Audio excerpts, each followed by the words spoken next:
welcome to another episode of Ageless Woman Cooking. Today, we've got a treat for you. I'm excited about this recipe, Robin. We're actually making bread. It's all about the carbs. Right? And we're going to get a little bit of carbs, but we're not going to have any grain. Right. This is a grain-free flatbread that we're going to make today. And so no wheat, no gluten for those of you that are sensitive, and definitely taste delicious.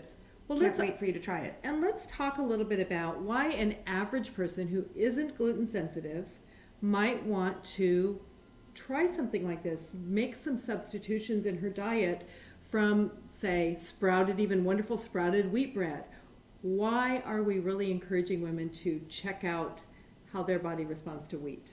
Well, they may not be celiac, but a lot of people are gluten sensitive that don't know that they're gluten sensitive. In fact, 1/3 of the people that are gluten sensitive in our population worldwide do not know it. And that's how many people actually have those sensitivity issues. So before we dig into this wonderful flatbread recipe, we want to share with you a challenge we recently issued to our Scale Down Connection membership. We have a group of ladies all over the country and Canada that we coach to help them lose weight, and we go through various programs with them and give them challenges now and then. So this week we gave them a challenge to give up all wheat products for a week.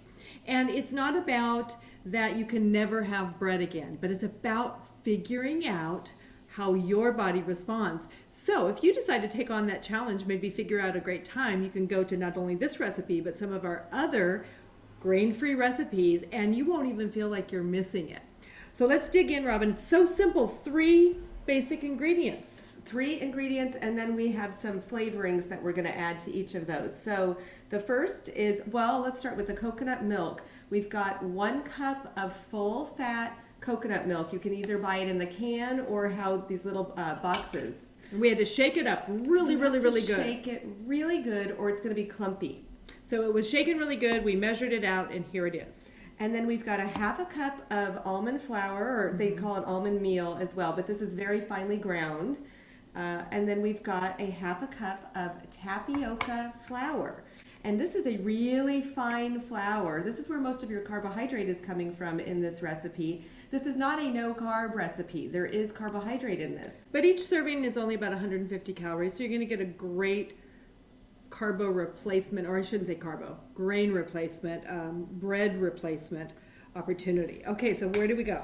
All we're going to do is mix the 3 main ingredients, so go ahead and throw that in there. Okay, so we'll throw this tapioca feels like talcum powder. It is more fine than powdered sugar. It's so fine. And then the almond meal, or the almond flour, tends to give it a little more texture. Okay, and then here comes the coconut milk. And then we're just going to stir that really well. And while I'm stirring, we're just going to add a pinch of salt. So I got a little sea salt here. I'm going to I like big pinches. Okay, that's fine. Okay. You could use this recipe to make maybe like a sweet type of a crepe if you wanted. And I would still use a little bit of salt, maybe not as much, and then some cinnamon and some other flavor you could do. And you know what we're going to do today? We're going to have Angus burgers. We have some Angus burgers, and we're going to use this flatbread as our bun. So I'm excited to try that, but we're going to flavor them a couple different ways. You could also use this as a taco shell. All sorts of different things you could do with this. Hummus, for lopping up hummus. Cut it in little triangles, and you could make pizzas on this. So once it's cooked, you could take it, put it on a cookie sheet, throw on your toppings, and throw it back in the oven and just broil it for a couple seconds or minutes. I mean, what does this take? 3 minutes. Not even 3 minutes. It's just getting the stuff out of your cupboard. Yeah. Okay, so we're all stirred up and combined, and so I will meet you over at the cooktop. Okay, so we're going to do a few variations of this flatbread, but I'm taking a 1/4 cup. I'm just going to, it's like making pancakes. Just going to have this go on a medium heat on a non-stick skillet, and there is no oil in here, okay? If you are using a pan that is not non-stick, you're going to need to use some sort of oil. Now I'm going to spread this out a little because I want to kind of make this a little bit flatter. And if you wanted it for crepes, you could spread it out even more. And I'm going to cook it for about, a minute to 2 minutes until it's cooked on the back side. And I like it when it has little brown markings. Okay, let's just take a look at this. A little brown on the edges I see, so I'm going to go ahead and flip it. Ooh, that looks good. It's just like making a pancake. And then I'm going to take some herbes de Provence and just sprinkle that through there. So now we've got a flavored, herby, non-flatbread. So one more variation. I've got about a half a teaspoon of chopped garlic. I'm adding it to the rest of the batter along with some chopped basil. I'm just going to throw that in there. You don't need a lot, just a little bit. And then I'm going to, a little more salt, okay?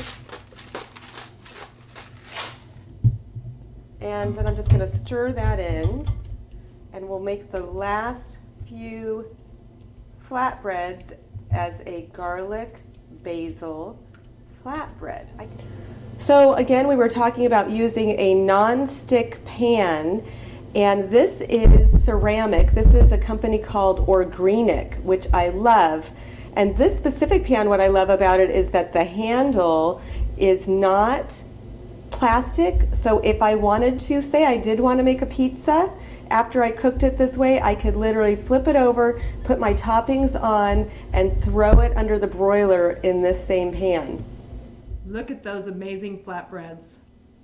Yummy. And they are yummy because we've already tasted a little bit. We've been tasting, because we have so many variations, we had to try each kind as we were doing it. And they're really delicious. And believe it or not, poor Robin, she had to take off her little sweater because she was at the stove and my air conditioning is out today. Here I am in San Diego. It's been one of the hottest weeks ever. And the air conditioner man just knocked on the door while we were between takes. Hallelujah. Because we have a fan over here. You can watch. We'll probably have a couple of bloopers you can take a look at the end of the show. But let's go back to the food. I'm just ready to taste again, but I'll tell you what, I'm already sold on this, Robin. Did we say what we did on this last one? This has the basil and the garlic in the batter, and then we just tossed on a couple pieces of goat cheese. As always, we have the complete recipe with a downloadable PDF, all the nutrition facts on our show notes. Enjoy. Hair. If I puff it up, then that hair doesn't stick up.